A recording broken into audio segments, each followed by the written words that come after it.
It's the Arch Advocate Show for Thursday. We're going to be getting into some very heavy things today. And I'm going to break today's podcast up into a couple of different publications. I'm going to separate it out so that I don't want to mix emotions, right? There's things to talk about, like Andrew Cuomo, the governor, whatever, the brother of Chris Cuomo, coming out and saying America was never great, and Omarosa, why is it that the president of the United States made such a poor decision in his hiring?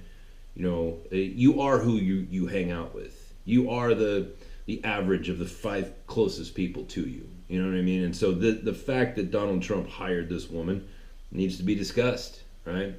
And you can say, like, oh, I'm a always Trumper. I'm a, make America great, man. Hey, listen. The problem is groupthink, right? The problem is group loyalty and tribal thinking and team sport thinking. We can't do that anymore, right? The team is America, Team America, right? And sorry for referencing, a South Park, Trey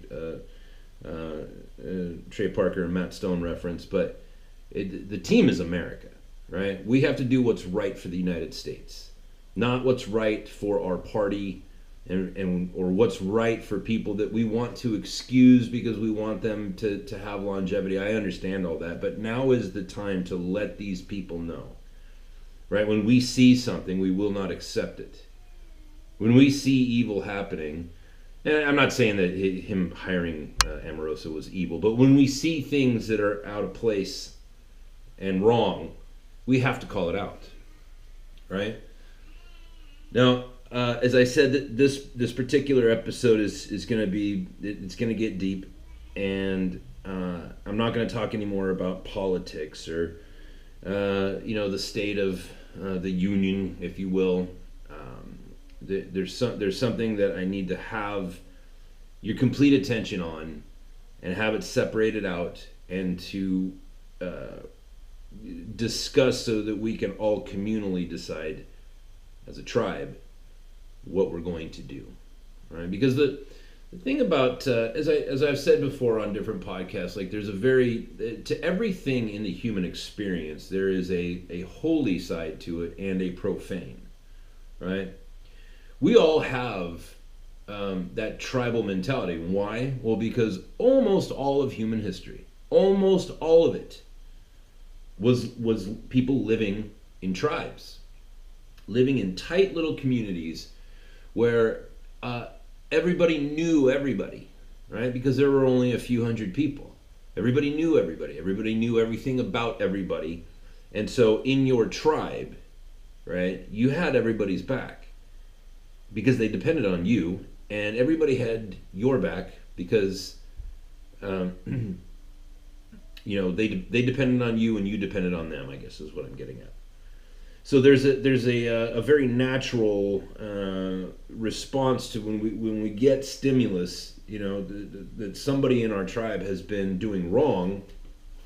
If an outsider says it, it's like, well, you're an outsider, and I don't have any loyalty to you. In fact, I don't like you because you're not part of my tribe, right? That's something that you could easily theorize, like, well, that's probably in our DNA, since most of human history we've all been living like that, right? You can't just shake that because of a few hundred years of the printing press and the Industrial Revolution and the technological revolution. Like, that hasn't been going on very long in the bigger context of history, right? And so we need to be very careful. We need to embrace it and say, yeah, that's, my family comes first, right? No matter what happens, my family will always come first. My wife, my children, always. No matter what happens, right? Even if they do, something that's particularly shitty, I guess, to the surrounding community, it doesn't matter. That's my wife, man. Those are my kids, man. That's end of conversation. I'm loyal to them, right? That's a holy thing. the profane side of it is this. I remember recently, just a couple years ago, I was in Ventura County, California. I was doing some work up there, and there was a something on the news where like there was this guy, this Mexican guy who had got busted like killing somebody or so. It was like horrific. Like he broke into some old lady's house and like raped her and killed her, right? It was horrific. It was a brutal, and it was like big news. And it was on. I was listening to the radio, and they were talking about it. And what was going on was it came time for sentencing, right? Guy went to court. Prosecution made his case or her case. The defense made their case, and the jury decided, oh hell yeah, that guy did that, right? And it entitled this guy to a very severe amount of punishment. And in the story that was being talked about on the news, the guy's mother, right, who was, again, Mexicans are very, they're very family oriented, right? Again, that's a beautiful thing. You ought to be very family oriented. You should always have the back of your, immediate family. That's for sure. But his mother, I remember marveling at this. His mother was sitting there in court, and she was not saying to the judge before he passed judgment, before he laid down, the punishment. She was not saying like, listen, this guy, I did my best. I know somewhere in his heart there's goodness in him. I don't know, maybe he got caught up in drugs. Maybe there's some sort of way where he can be rebuilt as a man.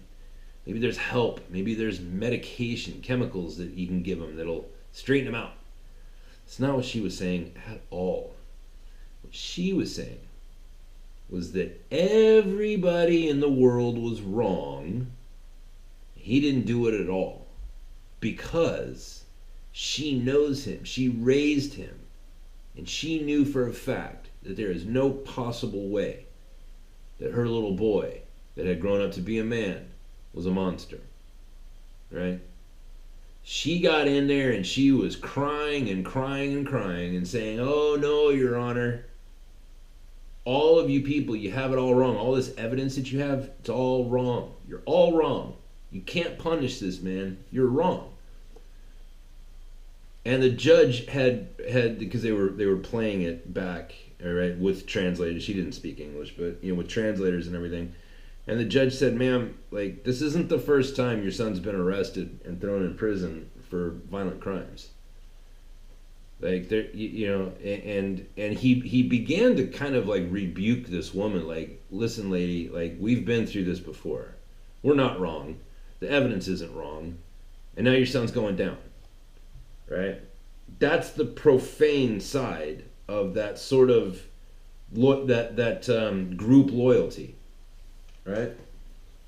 That group loyalty. It's like when it's like if you love your football team, right? There used to be a football team in the NFL, in the AFC part of the NFL, called the San Diego Chargers. They don't exist anymore. God help them. Help me. They don't exist anymore. They're dead to me. They can go fishing with Fredo. But, I love that team. I remember going to Charger games when Dan Fouts, the great Dan Fouts, the Hall of Famer Dan Fouts, was our quarterback with my grandfather. And like all of my memories of, like all the good memories that I have, my grandfather was kind of a mean old man. But like when we went to go see the Padres or the Chargers play at Jack Murphy Stadium, everything was good. And so all of my good memories of my grandfather, they're pretty much all happened in that stadium, right? And I love that team, right? And there's a lot of people that they love the Baltimore Ravens, they love their Dallas Cowboys, they love their Seattle Seahawks, whoever. And when you see some of these football players like beating up their girlfriend in an elevator, or they kill somebody, right? They say, "Oh no, he couldn't have done that." That's just not possible. He couldn't have done it. It's like there's a thing that happens, and it's a real thing, and it's not just ignorance. Like it can't be just ignorance because it happens a lot. You know what I mean? Like this is something that we can see repeating itself in the human condition. So we have to look at that and say, well, why does this happen? And can we together, can we figure out a way to make it so that we do not do the same thing on the profane side, right? There is a holy side to it, but there is a profane side to it. And the profane side to it is when you are justifying and when you're covering for horrible demonic behavior, right? You can't do that. At a certain point, there has to come a place where you're just like, hey, you know what? I tell you what, I don't know. I don't know, and I'm going to leave this entire situation. I'm done with all of you because I can't figure this out. I can't get to a place in my mind where I can see clearly.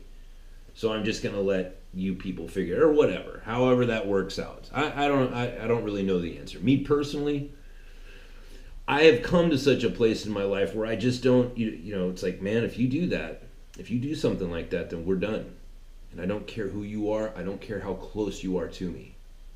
If you're out there hurting people, if you're consistently hurting me, we're done. Right? You're not my tribe. You're not my family. You're not my friend. You know, like I've made that decision with family members. Blood of the highest order, right? I've made that decision where it's like, okay, this is too painful. We're done. You can't be a part of my life anymore, right? Now, all of that said, I apologize that took over 10 minutes to get to. What we are talking about today is yet another revelation of what's been going on in the Catholic Church. Now, let me start off by saying this. All right. I grew up in Protestant Christianity in the 70s. Right? I was born in 1973. I was born in Southern California Protestant Christianity.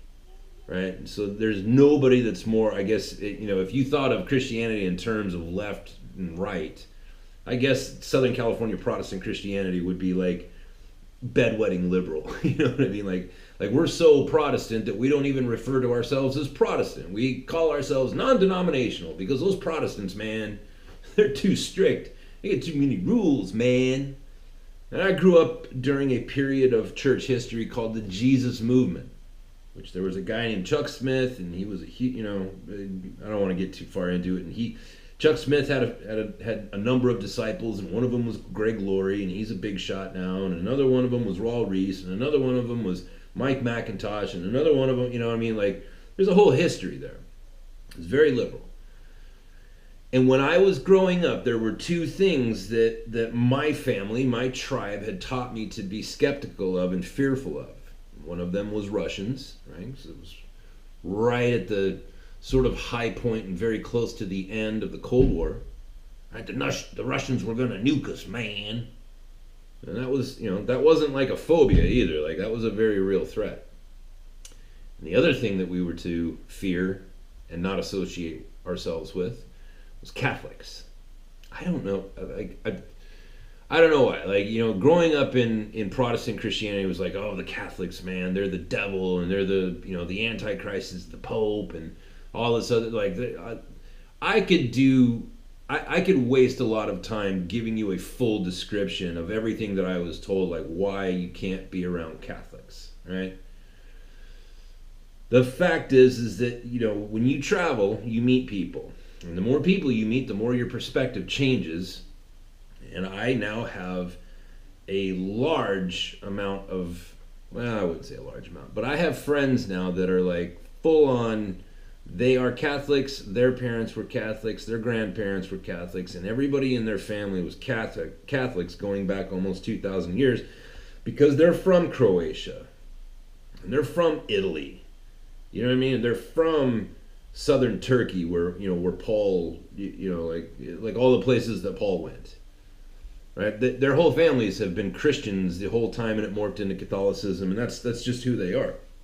And they're good people, and they love Jesus, and we believe all the same things except for just a couple little ceremonial differences. That's it. When you get down to it, like if you're listening right now and you're like, I don't want to hear any justification talk about Catholics, it's like, listen, every problem that you have with Catholics, I understand. I grew up with the same problems. And if you look at every single one of those things that you believe that is your justification for hating Catholics, you will find that they are all procedural, ceremonial differences. That's it, right? Do you love Jesus? Yes. Is Jesus Christ the only begotten Son? Not like the Mormons who for the Mormons, Lucifer is also a son of God. It's like, okay, well, now we're done, right? That's theologically, that's where we separate, right? Do you believe that? Do you love Jesus? Yes, I do. Is Jesus Christ the only begotten Son of God? Yes, he is. Okay, then we're brothers. Right? That's it. That's all. That's all I need, because outside of that, even in Protestant Christianity, you're going to start going all different ways. Right? Saying it's not worth it. It's not worth falling out of relationship over procedural differences. Theological differences, that's one thing. But procedural, it's like, oh, they pray to Mother Mary. It's like, well, who do you pray to? I pray to Jesus, really? And so when you're lost, you know what I mean, and you're looking for answers in your mind, do you not open up the book of Paul and go consult with Paul? You don't do that? Or how about Matthew? Do you go and read the words that Matthew wrote down? Well, then you're consulting with Matthew. It's kind of the same thing. I mean, in my mind, I know that there's, I'm sure, plenty of arguments that you can make about what I just said, but whatever. But the fact is, all right, I mean, forgive me for I kind of didn't. I have a tendency to want to explain everything that's going on in my mind, and it's like, man, there's just not enough time for any of that. But Catholics, all right, I am, although I am not a Catholic myself, nor will I ever join the Catholic Church for reasons I can get into at another time. I love Catholics. I have dear friends who are Catholics that I am in full admiration of their faith, right? But what's going on right now in the Catholic Church? There's two things I want to get to. What actually happened and what this exposes about all of society. Let me just kind of start there. Listen, if that's happening in the Catholic Church, right? The one place where it should be guaranteed that everybody involved in that organization is on board with the idea that if you attack children, particularly sexually, then you have a demon in you, and you are representing the kingdom of darkness, and you are allowing some sort of dark energy to guide your path, right? We can all agree with that. That when we see that, that's what that is. And if you're talking about an organization where everybody's on board, like, nope, we can't be doing this, then the fact that it is happening in that organization, and it is happening on the scale that it is, then that would tell you that it's happening to an even larger degree in other aspects of our society, right? Because our churches, Catholic, Protestant, whatever, non-denominational, these are holy places. They're meant to be holy. And if there's corruption in the holy places, then that is indicative, to my mind, that is indicative of a much bigger sociological problem. But we're not going to get into that, because I want to keep the focus on what are we going to do as Christian people about this. And this is going to be a grave conversation, because, look, there is conspiracy that is riddled in this particular case. Just like the sexual deviancy that goes on in Hollywood, and more we're finding out how much how many child predators are in our government, holding high political offices. You see what I'm saying? Like, it's indicative. What's going on in the church is it's kind of like a spotlight that it's like, boy, if you think this is bad over here, just wait till all the truth comes out about what's going on in our government with people that we elected. Right? With people that you and I elected. We voted for them. Right? That's what it indicates. And what are we going to do when we can see, like, take the Catholic Church. Now, the Catholic Church, the head of the Catholic Church is the Vatican, right? The Vatican is actually its own nation. Vatican City is its own nation, right? They have their own army. They have their own currency. I think they have the world's largest library. You know what I mean? Like, that they are their own nation. And when you see that going all the way up to the very top, that there was conspiring going on to protect these men who allowed the demon to attack those children through themselves. And not only that, but they organized, right? Now this is where, like, listen, when my book comes out, I think you will see a little bit more clearly about how I conceptualize demons and what they truly are and what they represent, right?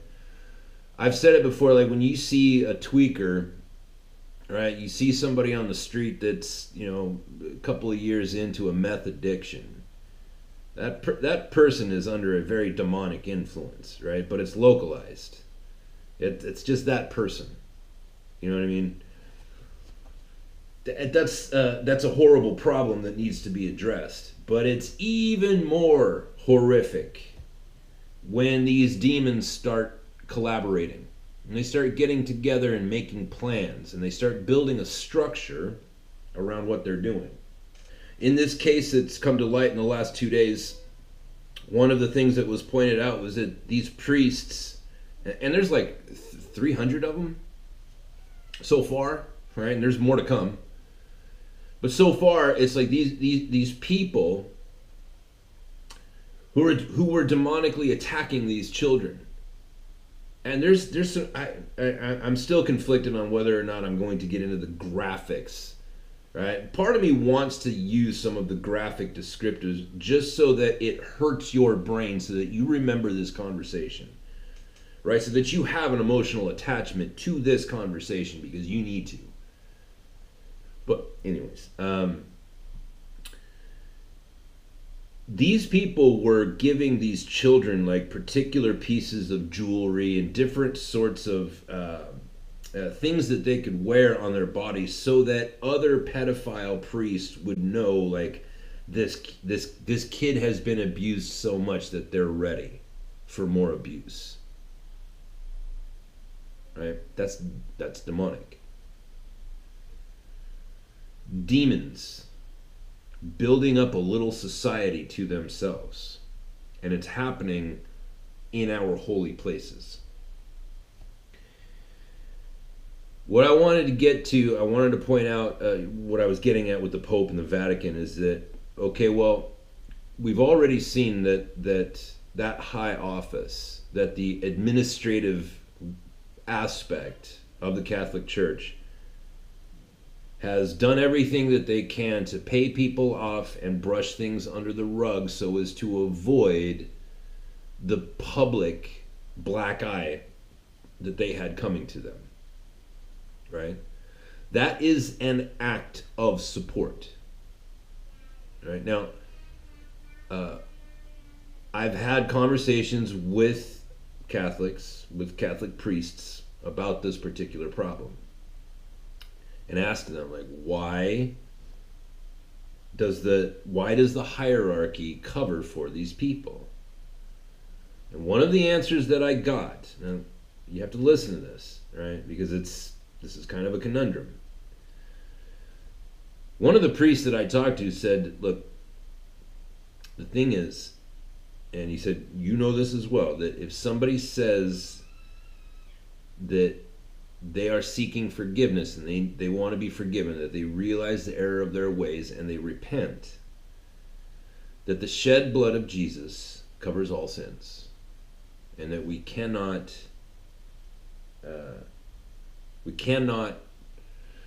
go after them once somebody has repented, because now that's God's turf, right?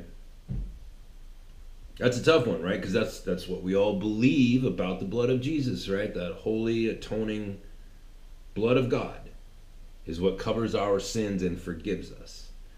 So what he was saying is that these priests, they come in, they're like, oh, I'm sorry, I got caught up in this weird thing, and I'm really sorry, and I just, God forgive me, and let me say my Hail Marys and whatever. And they say, well, we have to protect these people because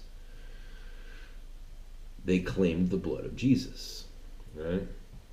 Now, theologically that is an argument. I don't agree with it, right? I think opposite of that, right? I mean, not the blood of Jesus part, but like I don't think that holds up, because it's like there's so many examples I could give you of other crimes. It's like, so you're just gonna say like, oh, you can just murder a guy and be like, oh, I'm sorry, Jesus forgive me, and then you're just not gonna nothing, right? There's a lot of different ways, but it's an argument that I disagree with, and I don't think it's a good argument. I don't think it's a right argument, but it is a valid argument. But even that you get into demonic territory when you start making excuses, because like I just said, it's like, well, okay, so does that apply to murder? So I can just kill you as you're sitting there explaining to me why it is that you people are covering for these demons. You're saying that I can just pull out a gun and murder you, and as long as I run right across the street, right, because we were at a cafe, there was a church right there, you just grab a priest and be like, I claim the blood of Jesus over this horrible sin that I just committed. I'm very sorry. Now, how many Hail Marys do I gotta say? Is that what you're saying? You know, it was dumb. But it is valid. You know what I mean? It's a dumb argument, but it is, theologically, it is a valid argument. It's a valid argument that can be very easily destroyed. But the point that I'm getting to is that, so this is the point. The hierarchy of that organization has failed its constituents, its congregants. That the hierarchy of that structure has clearly failed the faithful and has sided with the demons. They had to pick a side, right?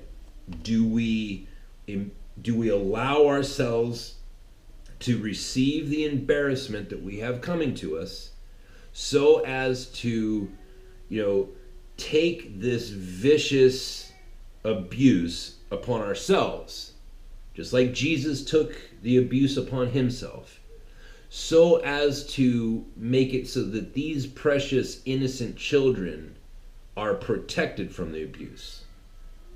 Are we going to do like our master did and receive the abuse onto ourselves so as to protect these young people? Or are we going to do like King David and leave Uriah out on the battlefield? Are we going to take these children, and not just these children, but every Catholic child to come? Are we going to take these children and are we going to just leave them exposed to that abuse so that we do not receive the abuse that we have coming to us because of the people that we have in our chain of command? And they chose the latter. And they chose it repeatedly. And not only did they choose to do that within their own ranks, they paid a great deal of money to ensure that that happened. They paid families money in order to obtain a non-disclosure agreement, an NDA.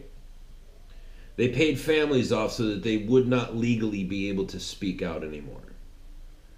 And they paid policemen to look the other way.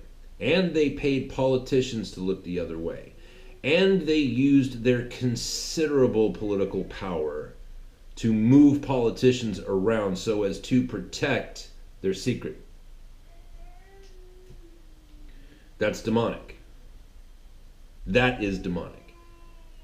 You know, you could say, yeah, man, look at the Catholic Church, man, they're full of demons. No, there's demons everywhere. They're everywhere. Right? The fact that it's happening in the Catholic Church should give you an indication of just how bad the entire problem is. As I've said before, there's over $40 billion a year allotted by the federal government that is going to actually steal children. And there have been many people that have died under very bizarre circumstances who were trying to bring that to light, to what's actually happening in our own government regarding predators who prey upon children. Right? This problem that we're seeing in the Catholic Church, it's the tip of the iceberg. And there's an unholy amount of ice underneath the surface, and we need to get to it.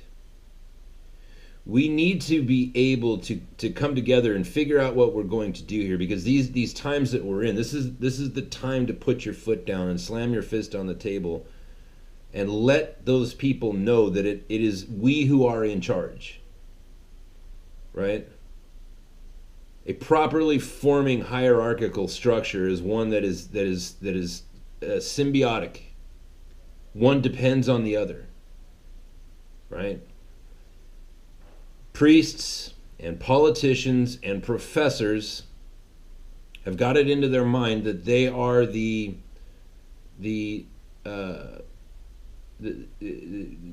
they're in a caste system of which they are the head. That doesn't work. If you want to see why and how it doesn't work, go to India. That's how they run their government. That's how they run their society. A caste system. These people have been making excuses, and we have to rein this in. And when we see an organization like the Catholic Church that has been, not only has there been horrifically demonic activity going on inside of it, but the hierarchical structure has been paving the way for it to continue to happen. So mainly my appeal, it's not to my fellow Protestants, it's to my Catholic friends. Right? Because as Protestants, like we know, there was a time recently in American history where pedophiles never made it to court. Right? Because towns were still pretty small. I mean, they did in the big city, but in small towns, like when stuff like this happened, people just somehow disappeared. Right?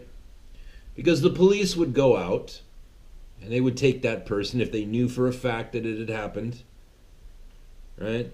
They would take people and disappear them. And then they would just vanish and problem solved. Right?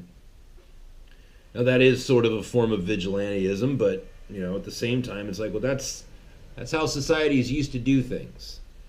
And then the problem was solved, and then there would be a long period of time before that problem would come up again, and then they would deal with that problem in the same sort of way. Now, in the age of social media, it's a little bit more difficult to do that. Right? By the way, if you want to know where I stand on that, like I'm all for that. I am all for, the smaller the government, the better. Right? And the smallest government and the best government is the government of one. Right? You take care of your business and you'll be fine. Start getting into my business, you know what I mean? Like with the power of government, that's where things are going to get a little weird. And when a small town, when a community does what it needs to do to protect their young, I'm all for that. I'm all for it. I'm all for bringing back public executions, hangings, beheadings, even burning at the stake. Right? Because you have to let people know that there are certain particular behaviors that will not be accepted in our society. You cannot prey upon children. That is not acceptable. It's not acceptable. Right? You rob a bank, you go to prison. Right? You get into a heated argument with a guy, kill that guy. Yeah, that's bad. You go to prison. But if if you have beef with a guy and you just go up and shoot that guy, well, that's different. Now you've got to go because you're not in control of your emotions, right? That's different. Like we've always had that sort of differentiation where it's like, well, if you do this, you die, right? If you do that, right? Like taking like murder, like back in the old West in America, it's like, well, if somebody stole your horse, like if you found that horse thief, that person was to be hanged. And why? Why was that? Because to our mind, that seems very brutal. It seems like, whoa, these people were just a bunch of cavemen. Hold on, though. Hold on. There were no automobiles. There was barely train tracks, right? The idea of mass transit was not... that you might as well have been describing George Jetson to people in the early 1800s. The mode of transportation back then was a horse, and a horse was a valuable thing. A horse had a lifespan, right? And if you stole somebody's horse, you weren't just taking something that was valuable to them. You were destroying their mode of transportation, which if you're trying to get your wife who's in labor or your baby who's sick, if you're trying to get them to a doctor, if you don't have a horse anymore, that's going to add a whole bunch of time onto the amount of time it takes you to transport your family to the doctor, and therefore putting their lives in danger. If you stole somebody's horse, you were assaulting their life, because a horse meant I can get to where I need to go 10 times faster or more. And if you impede my ability to get to where I need to go, that very easily could be a threat to the extension of my bloodline. My kids could die if you do that. Therefore, if you justify it in your mind to steal a horse, we're going to take you into the middle of the town and we're going to hang you by a rope until you die, so that not to punish you, but to let everybody know, if you steal horses, right? If you put somebody's life in such peril because you're a weakling and you can't figure it out for yourself, this is what happens to you. Now again, you could sit there and say, oh, that's very brutal. It's like, yeah, it's brutal. That's what kept people from doing it. So what do we do in this case where we have an ongoing, like this thing has been going on for decades, this problem that we see in the abuse, with the abuse in the Catholic Church? What are we going to do about it as Christian people, right? The reason I bring this up, and the reason I was saying like this is such a grave situation, because we've come to a place that a lot of societies get to, and that we're going through governmentally in the United States right now, where we can no longer depend on the very people whose job it is to make sure that these things don't happen. When the police fail to do their job, it is then the citizenry, the responsibility falls on the citizenry of that town or city or village or whatever. Right? If the police will not come in and protect you, then it becomes the society, it becomes their responsibility to be the police and to swear themselves in and to build up some sort of code where it's like, okay, we're going to swear this oath that we're going to take on this power, but we're not going to abuse it, whatever. Like that's your job. That's what the Second Amendment in a large part is about. When it talks about it's your right to bear arms and form a militia, that's a very important component to that. Well-regulated militia. That's saying, like, listen, when your government comes to get you, then keep in mind you are the government, and you are the people. Those people work for you. Those politicians work for you. The police, they work for you. FBI, CIA, Catholic priests, your local pastor, they all work for you. You are not working for them. You are not some sheep that needs to be sheared in order for them to maintain their lives. That is backwards. That's backwards to how that's supposed to happen. What are we going to do about what's going on in the Catholic Church right now? Particularly, I'm calling out to my Catholic friends. Because it is clear that the administration of that nation is not going to do what they need to do to protect your children. That has been made clear. Has it not? Has it not been made clear? Now think about this. Now listen, again, Christian people, Catholics, Protestants, whatever. What I'm trying to steer you away from is that tribal loyalty.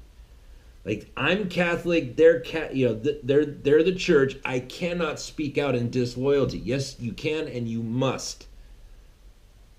Because it's either these people who are going to sit around in their palaces drawing their paychecks and doing whatever they want to do, and your children will be the victim. Which one are you going to choose? Which tribe are you going to choose? Right? Which tribe are you going to be loyal to? The one underneath your own roof, or the one that lives in the palace? So number one, it has been made clear that the administration, the hierarchical structure of that organization has gone astray again. This is not the first time in the last 2,000 years of history, or 1,700 years. This is not the first time that group has gone astray, is it? And every once in a while, the Catholics have to raise up and put a smashing down on the structure and destroy the hierarchy, right, to a certain degree. I'm not saying destroy hierarchy. I'm talking about destroying the entrenched hierarchy.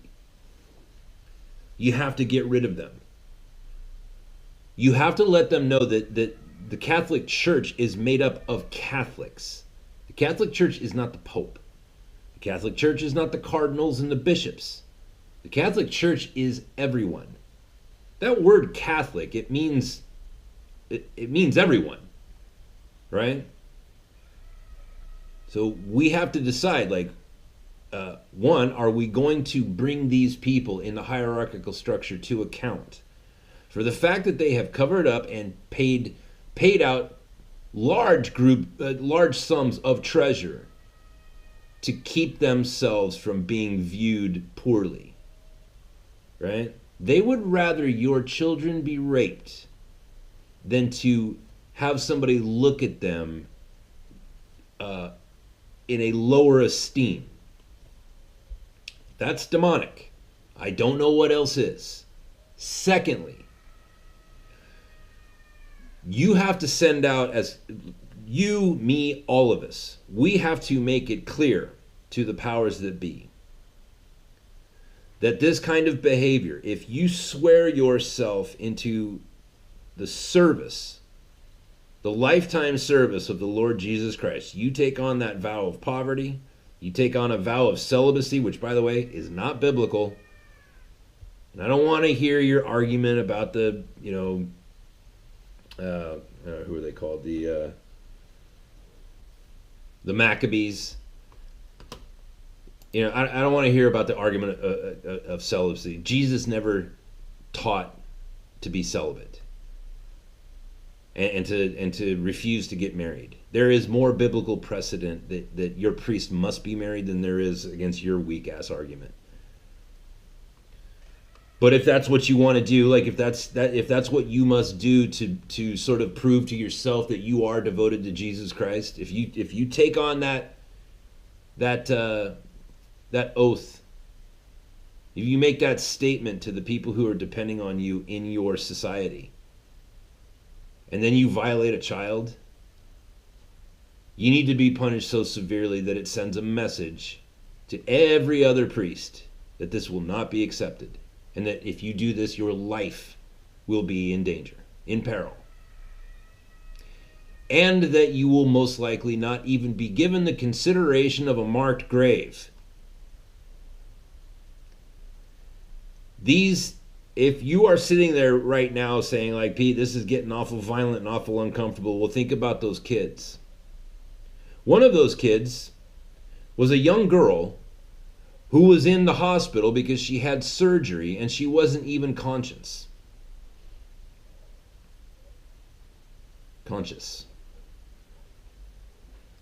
That's demonic. Right? These attacks where they were grooming these children and making these children wear apparel that communicated to other priests that this child had been so badly beaten down in their mind that they were ready for more. That's demonic. And if you are a parent, then you know, like that's not, no, like that's, we don't do that. And I wanted to, I wanted to have this discussion because again, it's at a certain point when after you see it over and over and over and over again, this is not news. It's just another revelation of, oh, this is still a huge festering problem in one of our holy places. It's time to get rid of it. It's time to get rid of that problem and clean ourselves up and to wash ourselves of these unclean spirits and get clean and be the representation of the kingdom of God on this earth. You can't have that while you allow that to go on.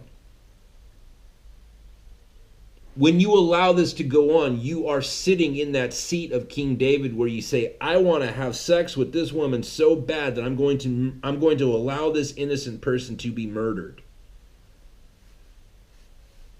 And these priests are murdering the souls of young children who don't know any better. And as far as they know, this is just life. I guess my parents had to go through this too. They don't know any better. They're innocent. That's why it's so demonic. That's why it's demonic. They're being attacked because they're innocent. That's the primary function of the devil. Remove innocence. Remove your sense that you are safe and that there is cosmic protection around you. Remove that. Make it so that individual who grows up, that every time they say the word Father, they're pained in their soul, so that they will not be able to call out to the Father, because that word hurts too much. That's demonic. That's what's going on in the Catholic Church. And I would call on people to decide which tribe, which one are you going to be loyal to? We all have that tribal mentality, right? We all have that group think, right? The reason why this continues to go on is because Christian people are like, well, this is my group. I have to accept everything they tell me, because these are my people. This is my tribe. It happens naturally. This justification of child rape. It happens because there's something in our DNA that says this is my tribe and I must protect it at all costs. Okay? But keep in mind, there's a holy and a profane.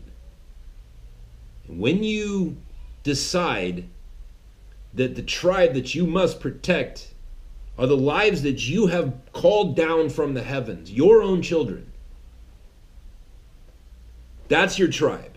That's who you must be loyal to at all costs. That extended tribe, right? Your village? No, your family comes first. And the more you make excuses, the more children have to suffer. The more you make excuses, the more you say, yes, I'm fine with this as long as it's not my children, or as long as I don't have to look at it. I'm okay with children being attacked by demons, by the very people who say that I have to go to them